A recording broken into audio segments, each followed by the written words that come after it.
오늘 프랑스가 이제 오스트리아를 상대로 1대0 간신히 승리를 거뒀어요. 심지어 베버의 자책골로 승리를 거뒀죠. 이제 그렇기 때문에 이제 프랑스가 전체적으로 봤을 때 경기력도 안 좋았고 결정적으로 음바페가 부상을 당했습니다. 데시안 감독이 이제 음바페의 부상 정도에 대한 인터뷰를 했거든요. 음바페의 코뼈가 명백하게 부러진 것 같다. 음바페의 부상 정도를 지켜봐야 되지만 일단은 코뼈가 부러진 것 같다는 이야기를 했습니다. 이러면 사실 음바페가 이제 지난 월드컵에서는 손흥민 선수도 마스크를 쓰고 나왔고 그바르디올도 마스크를 썼잖아요. 그런데 그때는 대회 전에 부상을 당했기 때문에 마스크를 쓰고 어느 정도 붓기가 빠지고 이런 시간적인 여유가 있었어요. 그런데 음바페는 조별리그 첫 경기에서 이 코뼈가 부러졌다면 이번 대회가 끝날 때까지 회복을 해서 마스크를 쓰고 뛸 수 있는 그런 시간적인 여유 자체가 없을 수도 있다.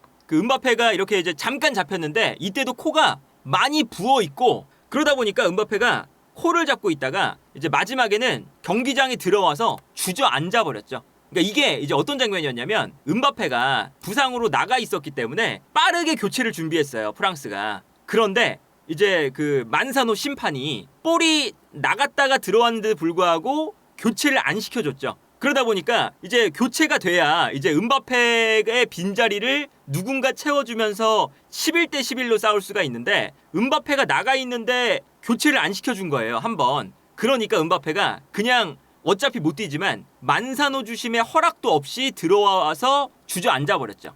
그러니까 이제 심판의 허락 없이 들어왔기 때문에 옐로 카드를 일단 받았고 그러면서 이제 음바페가 교체가 됐어요. 문제는 음바페가 빠져버리면 프랑스의 경기력에 영향이 크다는 거죠. 그리고 프랑스가 음바페가 있음에도 불구하고 오늘 경기가 경기력이 안 좋았습니다. 일단은 오늘 경기가 오스트리아가 참 잘했어요. 그리고 오스트리아의 경기력이 랑닉 감독의 전형적인 축구, 요 전형적인 축구가 나왔습니다. 어떤 축구냐? 랑닉 감독은 독일에 일단은 여러 감독에게 영향을 주기도 했고 아주 공격적인 감독이죠. 그리고 특히나 우리가 이제 황희찬 선수가 있었던 잘츠부르크, 라이프치, 특히나 라이프치의 축구를 보는 것과도 같은 아주 강력한 압박. 그리고 전술적인 구조가 일단 잘츠부르크나 라이프치히가 랑닉 감독의 영향을 많이 받았기 때문에 랑닉 감독의 전술이 딱 전형적으로 나와요. 일단 오늘 경기에서 프랑스가 오히려 수비적입니다. 그리즈만과 음바페까지 살짝 내려오면서 4-4-2 두 줄 수비를 만들고요. 그리고 이제 오스트리아가 오히려 공격을 하거든요. 데시안 감독이 이제 프랑스를 이끌고 월드컵 우승할 때부터 약간 수비적으로 경기를 하다가 음바페를 중심으로 한 역습, 상대가 오히려 올라오게끔 만든 다음에 역습을 하고 수비를 안정적으로 가져가면서 실점을 최대한 하지 않는, 이게 일단 그 프랑스의 경기 운영 방식이거든요. 그런데 여기서 오스트리아가 아주 경기를 잘했습니다. 좌우 측면에 자비처와 라이머 두 선수가 중앙 미드필더잖아요. 중앙 미드필더를 좌우 측면에 둔다는 거, 이게 랑닉 감독의 특징이거든요. 그래서 두 명의 중앙 미드필더가 측면에 있다가 가운데로 들어옵니다. 가운데로 들어오고 이때 오른쪽과 왼쪽 풀백 아주 공격적으로 올라와요. 그리고 여기에 더해서 베버, 단소, 자이발트가 약간 오른쪽으로 움직이면서 그릴리치가 중앙으로 움직이죠. 이러면 3백 형태가 되거든요. 그리고 여기서 자이발트와 베버도 올라갑니다. 아주 공격적이죠.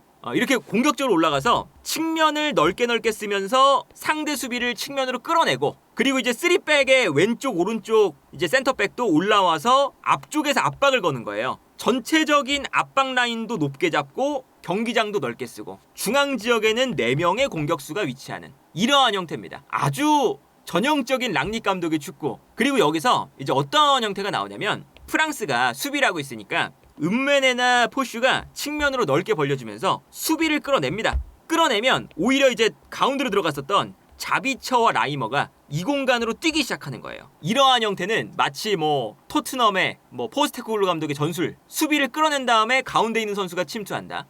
이러한 형태랑도 아주 비슷하죠. 그러니까 랑닉 감독의 이 영향을 유럽 전역의 공격적인 감독들이 굉장히 많이 받았거든요. 여기서 라이머와 자비처도 뛰어가지만 그레고리치와 바움가르트너도 중앙으로 들어와 있지만 측면으로 빠져나가면서 계속 스위칭이 이루어지는 이러한 형태인 거죠.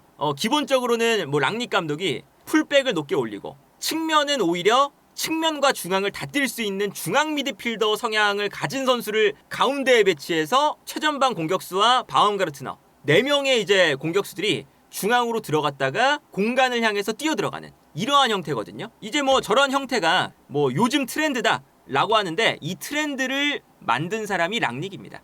그래서 이제 올 랑닉의 축구가 기본적으로 매우 재밌었죠. 이 장면 보시면 오히려 프랑스가 수비를 하고 있죠. 아주 촘촘한 수비를 프랑스가 하고 있고 오히려 오스트리아가 자비처와 라이머가 가운데로 들어와요. 들어오면서 프랑스의 수비를 가운데 몰아넣고 있죠. 그리고 풀백들이 공격적으로 올라오면서 이제 은베네와 오른쪽에 포슈 공격적으로 올라오고 있고 그리고 이때 이제 어떤 형태가 되냐면 측면 지역으로 이제 패스가 넘어가는 겁니다. 그래서 이런 공격 방식이 나와요. 이 장면도 똑같죠? 왼쪽에 자비처, 오른쪽에 라이머, 중앙으로 들어오고 있고 프랑스의 수비를 안쪽으로 쏠리게끔 만듭니다. 여기서 올라가는 좌우 풀백 그리고 이제 풀백에게 먼저 이제 패스를 넘겨주는 거거든요. 그리고 풀백이 볼을 잡을 때 가운데로 들어가 있었던 선수들이 이 공간을 향해서 이제 뛰어가기 시작하는 거예요. 그리고 여기서 뛰어갔던 선수가 가운데로 들어왔었던 라이머가 뛰어갑니다. 그러니까 이게 뭐 아주 이제 우리가 프리미어리그에서도 많이 보는 풀백이 올라와서 수비를 끌어당길 때 가운데로 들어가 있었던 선수가 침투하는 이러한 형태인 거죠. 그래서 라이머가 뛰어갈 때 라이머에게 패스를 보내주면서 오히려 오스트리아가 프랑스의 수비 라인을 무너뜨리는 장면이 나오게 됩니다. 이 장면은 자비처가 가운데로 들어가고 있고 이러면 자비처, 뭐 바움가르트너, 이제 앞쪽에 있는 그레고리치 이 3명 선수들이 가운데 있는 거죠. 그러면 수비가 가운데로 쏠리니까 왼쪽에 있는 풀백이 올라갑니다. 그리고 이 풀백에게 한 번의 방향 전환 패스가 들어가고 그러면 반대편에 있는 은베네가 올라오면서 넓은 공간을 이제 활용하기 시작해요. 그러면 이때 수비가 끌려 나오겠죠? 끌려 나오면 이제 어떻게 되냐? 안쪽에 있었던 자비처, 그레고리치, 바움가르트너가 있는데 끌려 나가는 순간 이 공간을 향해 움직이는 거예요. 그래서 이 다음 장면을 보면 은베네가 이제 볼을 잡을 때 수비가 끌려 나오니까 끌려 나오는 이 뒷공간으로 바움가르트너가 들어옵니다. 그래서 이런 장면이 나오죠. 수비를 끌어내고 바움가르트너가 가운데로 그러니까 이제 백패스만 한번 해줘도 여기서 이 가운데 공간으로 뛰어들어갈 수가 있는 거거든요. 바움가르트너가 오스트리아의 이런 공격 방식 자체가 참 잘 이루어져 있다. 그리고 이제 이 오스트리아의 특징 중에 하나가 이제 어떤 게 있냐면 쉽게 설명하면 벤투 감독이 우리 대표팀을 맡았을 때의 그런 형태랑도 비슷한 거예요. 벤투 감독도 이제 뭐 황희찬, 손흥민, 이재성, 조규성 가운데에 쏠리게 만든 다음에 이 가운데 있는 선수들이 모두 다 측면과 중앙을 다 뛸 수 있는 선수들로 구성을 했죠. 그러니까 중앙에 있다가 측면으로, 측면에 있다가 중앙으로 스위칭 플레이가 가능한 거잖아요. 요런 장면에서 나오는 거죠. 이번에는 안쪽에 있었던 그레고리치가 측면으로 빠집니다. 그레고리치가 측면으로 빠지고 자비처가 가운데로 뛰어요. 그러면서 순간적으로 이제 그레고리치가 측면으로 나오면서 우파메카노를 끌어냅니다. 끌어낸 다음에 중앙으로 패스를 보내주고 본인이 측면으로 뛰기 시작해요. 가운데로 뛰어 들어가는 자비처 그리고 가운데에서 또 뛰어 들어가는 바움가르트너 이렇게 이제 스위칭이 된 거죠. 그 다음에 자비처가 가운데로 뛰니까 오히려 측면으로 뛰어나가는 그레고리치에게 패스를 보내줘. 그러면 이제 그레고리치가 측면으로 달려나가면서 이 공간을 무너뜨리고 있고요. 여전히 우파메카노는 그레고리치에게 끌려나가고 있고 그러면 가운데로 뛰어들어가는 바움가르트너와 자비처 요 스위칭이 이루어진 거죠. 그리고 여기서 이제 그레고리치의 크로스 근데 이제 크로스가 올라올 때 보시면 우파메카노가 끌려나갔기 때문에 중앙에 공간이 좀 많이 나요. 그런데 오히려 오스트리아는 가운데 선수가 많으니까 2명의 선수를 살리바가 상대합니다. 아주 형태를 잘 만들어놨죠. 그리고 여기서 크로스를 자비처가 떨어뜨려주고 뛰어들어가는 바움가르트너에게 결정적인 찬스. 살리바가 2명을 못 막았어요. 그 다음에 요 1대1 찬스인데 1대1 찬스에서 바움가르트너가 하늘로 날려버립니다. 그런데 중요한 건 이렇게 약간 좀 언더독 팀이 매우 공격적인 경기를 펼치면서 좋은 경기를 보여줄 때 드러나는 가장 큰 문제가 결정력이죠. 이 결정력에 문제가 있기 때문에 오히려 이 오스트리아가 결국에는 득점을 못 해버렸어요. 특히나 전반전에 오스트리아가 전방에서 강하게 압박하면서 계속 싸워주니까 오히려 전반전에 오스트리아가 골 기대값 0.66골 프랑스는 0.27골 프랑스가 거의 공격 찬스를 못 만들었어요. 그런데 딱 한 번 프랑스에게 실수를 했습니다. 오스트리아가. 근데 그 실수가 오히려 프랑스는 득점을 만드는 계기가 됐죠. 왼쪽 풀백인 은베네가 백패스를 했는데 아무도 없었어요.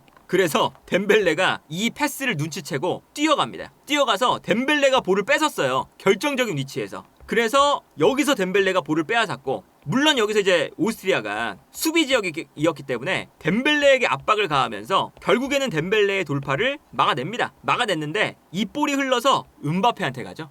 이게 문제죠, 이게. 다른 선수는 다 괜찮은데 음바페한테 이런 찬스를 내주면 문제가 생기잖아요. 그래서 음바페가 1대1. 근데 덴벨레의 돌파와는 다르게 음바페의 돌파는 막을 수가 없었고, 음바페가 완전히 측면을 무너뜨린 다음에 크로스. 여기서 이제 음바페의 크로스를 오스트리아가 당황해서 걷어내려다가 이게 자책골이 되어버리는 장면이 나옵니다. 그러니까 이게 오스트리아는 경기 내내 이제 프랑스를 밀어붙였는데도 불구하고 결정력이 안 되니까 딱 한 번의 실수로 선제골을 허용했다. 이게 이제 뭐 빅팀과 작은 팀의 이제 차이라고 할 수가 있는 건데, 전체적으로 봤을 때는 오스트리아의 뭐 경기력이 비교적 더 좋았어요. 이게 어떤 게 있었냐면 랑리게 축구잖아요. 랑리게 축구는 어떤 식이냐? 앞쪽에서 계속 압박해요. 계속 볼을 빼앗겨도. 그러니까 공격수들을 많이 배치를 하다 보니까 올라가 있으면 위에서 볼을 빼앗아라 이거죠. 그리고 이것도 자비처와 라이머 같은 열심히 뛰는 중앙 미드필더를 측면 공격수로 배치한 것도 이런 이유입니다. 가운데 배치하면서 4명의 선수가 이제 가운데 있으니까 만약에 여기서 볼을 뺏기면 4명의 선수가 다시 압박을 하는 거예요. 계속 달려듭니다. 그러면 프랑스는 아무리 프랑스라도 짧은 패스로 여기서 주고받으면서 나가기가 힘들거든요. 어쩔 수 없이 그러면 결국에는 롱킥을 할 수밖에 없어요. 앞쪽에 있는 공격수들에게. 근데 여기서 오스트리아의 특징, 랑닉 감독의 특징은 올라오면서 수비합니다. 올라오면서. 공격수가 볼을 받을 때 확실하게 달려들면서 부딪힌다는 거거든요. 그러면 이제 부딪힌다는 건 앞쪽에 있는 덴벨레, 그리즈만, 음바페, 튀랑 이런 선수들이 뒤에서 볼이 올라올 때 등을 지면서 받아야 돼요. 근데 오늘 경기에서 지루가 없었죠. 만약에 지루가 있었다면 지루가 볼을 받아서 뛰어 올라오는 이선 자원들에게 패스를 뿌려주면서 역습이 진행될 수가 있어요. 그런데 음바페, 튀랑, 그리즈만, 덴벨레 이런 선수들은 버티는 플레이에 장점이 있는 선수들이 아니기 때문에 오늘 경기는 오스트리아가 전방 압박을 강력하게 하는데 이때 좀 버텨주는 선수가 앞쪽에 필요하지 않을까? 그러니까 이제 그 지루가 늘상 이제 이런 메이저 대회 때 지루가 결정력이 좀 부족하기 때문에 프랑스의 공격진에서는 빠져야 되는 선수가 아닐까? 이런 평가를 듣는데 그래도 지루가 늘상 프랑스 대표팀의 핵심 자원이라는 건 오늘 경기에서 이제 드러나는 거죠. 근데 이제 이번 대회에서 프랑스의 문제는 뭐냐면 지루의 대체자를 아직까지 못 구했어요. 근데 지루는 나이가 먹었죠. 그러다 보니까 지루가 최근 들어서는 컨디션이나 폼이 좋지 않습니다. 전성기 때보다. 그래서 지루가 오늘 경기 선발로 못 나온 건 지루가 폼이 별로 안 좋아요. 이런 장면 보시면 이제 오스트리아의 압박을 볼 수가 있어요. 오스트리아가 이제 앞쪽으로 볼을 넘겨줍니다. 그리고 여기서 볼을 뺏겼어요. 프랑스에게 볼을 뺏겼거든요. 라이머가 가운데로 들어가 있고 자비처가 가운데로 들어가 있다 보니까 볼을 빼앗긴 위치에서부터 다시 압박이 들어가요. 그래서 이 다음 장면을 보면 프랑스가 분명히 볼을 뺏었는데 가운데에서 오스트리아 선수들이 1명, 2명, 3명, 4명, 5명 계속 달려듭니다. 그러니까 프랑스가 볼을 주고받을 공간이 없어서 당황을 해서 볼을 어설프게 걷어내요. 어설프게 걷어내다가 걷어낸 볼이 다시 오스트리아 쪽으로 가는 걸 볼 수가 있죠. 올라오면서 또 이 볼을 빼앗아 내는 거죠. 그래서 이 장면만 봐도 얼마나 오스트리아가 전방에서 압박을 강하게 밀집해서 하는지를 볼 수가 있는 장면이고, 물론 이제 이 압박이 후반전에는 약간 약해져요. 체력이 떨어지니까. 그러면서 이제 뭐 우리가 그 맨유 시절의 랑닉 감독의 축구도 후반전에 템포가 떨어지면서 좀 경기력이 마지막에 안 좋을 때가 많았잖아요. 오늘 경기에서 오스트리아가 그런 모습이 나오긴 했는데 어쨌든 랑닉 감독이 이제 그런 축구를 보여주니까 프랑스가 너무 압박이 심하니까 뻥 찹니다. 여기서 이제 어설프게 주고받으면 오스트리아 압박에 뺏기면 결정적인 실점 위기가 나오잖아요. 그래서 뻥 차는데 앞쪽에서